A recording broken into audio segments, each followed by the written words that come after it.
That's all I gotta say. You walk the walk, you didn't talk the talk. Yeah, exactly. We walk the walk, we don't talk the talk. We take on the best guys we can possibly get.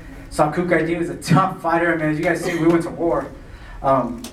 You know, I could have boxed a little more. They wanted me to, but you know, I got a little hot-headed and wanted to bang around with him. So I think it started from the weigh-ins and him saying he's gonna break my jaw. As you can see, I'm talking pretty good right now. But you know what? I take my hat off to him. He came to fight. He was here for a month training, getting prepared. But you know, most of all, I gotta thank God, because without God, this ain't possible. And man, I'm back. Ain't God great? Let me hear it. Come on, ain't God great? Yes, sir. 6-time world champion. Man, he threw in the title just because he can. You know, brought me back. You know, he performs miracles, and you know, I came ready to go. Man, I just right now, I don't even know what to say. I'm just talking. You know? What did you do best? Let me say something real quick. Guys, I just want to say that behind every great fighter, you all know that, is a great team and a great woman, Casey.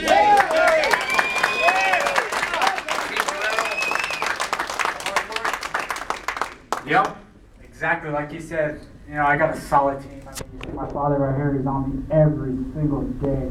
Even if I'm not training for a fight, he's at my house at 4 in the morning. Is that right, Casey? Banging the door. She gets a little mad, but hey, you see, it pays off. Hard work, staying dedicated, focusing. Man, I just can't thank this man enough either, because he's been on me since I was a little kid, and He throws the meat exactly. right hook. And he throws the meat Soldier. right hook. And then also too, you know, Bob Santos, I mean, he's been there since I was 16 years old. Man, I mean, he stays out in the cuts all the time and tries to get out, but I'm gonna put him on the spot today. You know, he's been there every day since I was 16 years old, you know, through injuries, through, you know, the hard times, you know, through, you know, even outside of the ring. So, you know, thank you, Bob. Thank you, Dad. And then also too, you know, we got Louis, we got Walter Kane on the team now. We got Ruben Gomez, who's always there for me. Man, and then Mario the Pitbull doing his PR work. And then my family, man. I got my brothers, man. They're there for me all the time. When I'm at camp, you know, they're at home taking care of business. You know, taking care of my family, my in-laws, everybody. I got a great family. You know, my brothers, my father, my uncles, my cousins. Man, I just got so much support. I just thank them, and man, it's just amazing. You know how far we came, and you know, my mother putting up with all of us, all of us brothers. I mean, you guys seen them all at the press conference, how rowdy they are, at the weigh-ins, how rowdy they are. Imagine us at home. You know, there's just so many people I gotta thank, and man, you know, all the fans too. Deserve it, Robert. All the fans supporting me, praying for me. Man, it's been amazing, an amazing ride, and we're still riding. So, like I said, Floyd Mayweather wants his title. It's right here, San Jose. Thank you again. I want to thank Steven Espinosa's Showtime. We did it, another great show.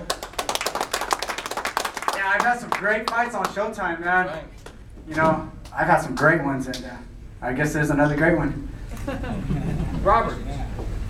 Pedro asking you, what did he do best tonight? What did the other guy do best? What do you think he did best? Well, before anything, I also want to thank Golden Boy for you know, doing a great job promoting and taking care of everything. You know, he was strong, very strong. Man, I hit him with some good shots, and you know, he just kept coming. He kept coming. You know, he was walking through a lot of stuff. I mean, I hit him with some great shots. You know, but he was real strong. He was real strong. He could take a good punch, and you know, moving up to welterweight is my first time there. You know, went in there and actually didn't test the water, just jumped right in head first. As you can see, I got a bunch of bruises. I remember you as a skinny 85-pound kid. It was great tonight. Congratulations. Thank you.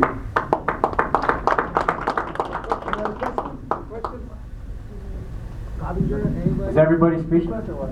We know questions all night. We're ready for the questions, man. We're ready to go. Robert's on the win, Robert. But I know you always talk about Floyd Mayweather. Andre Berto was in the crowd today. What do you think about fighting Mayweather? Get on. Bring anybody, man. Like I said, I'm looking for the best fight. It's just trying to get these guys in the ring. So, you know, I'm looking for the best fights. You know, I'm the mandatory to Floyd now. Hey, let's make it happen. Rick Reno, what? Robert, you seem like you got a little bit tired and kind of tagged you a little bit. Did you get a second win, or were you just taking a round off?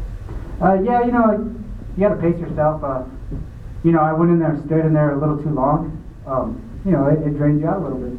So, you know, took a round off and, you know, picked it up again. You know, like I said, I stood there a little too long. They wanted me to box more, use my jab, turn them. You know, I stood there with them. But hey, you know what? I've been out for a year.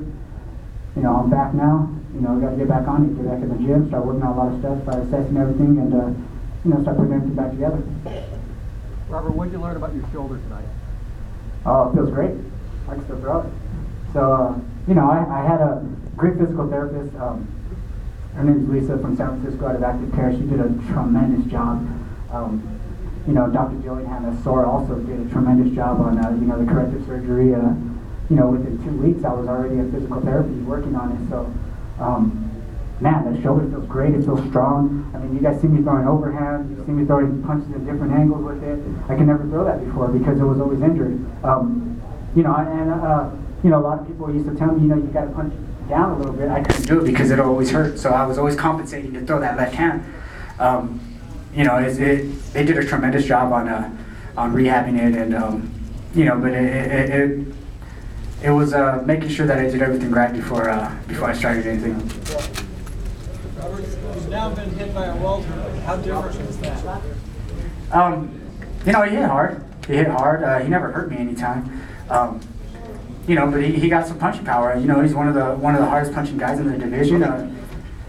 You know, he came to throw bombs, and he landed some bombs on me. But you know, it's you know, just shrugged him off. Just kept going. Robert, Give a round of applause for us. Hey, give a round of applause for Aydin. Tough guy.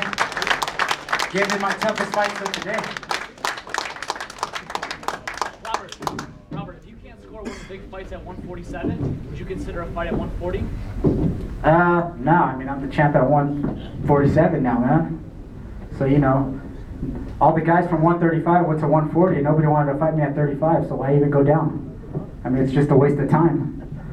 So, you know, I'm going to stay at 140. I know everybody's coming up. Hey, I'm the champ now. If Floyd don't want to fight, hey, you know, the title's right here. Yeah, before the fight, you said that you felt you were one of the most avoided fighters in the sport. Do you feel that will continue after this performance? Who knows? Who knows, man? You know, hey, I'm the champ now at 147. You know, they used to give me a lot of stuff about Guerrero really hasn't fought anybody, and that's because nobody wants to fight.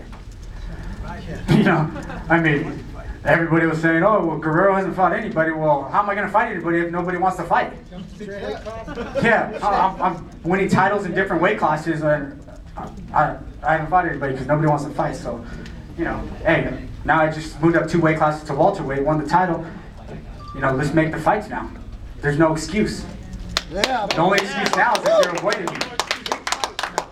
What did it mean to you fighting back here in San Jose? It's been a couple years, and do you think that if you do get one of these big opponents, that you could bring it back here to the HP?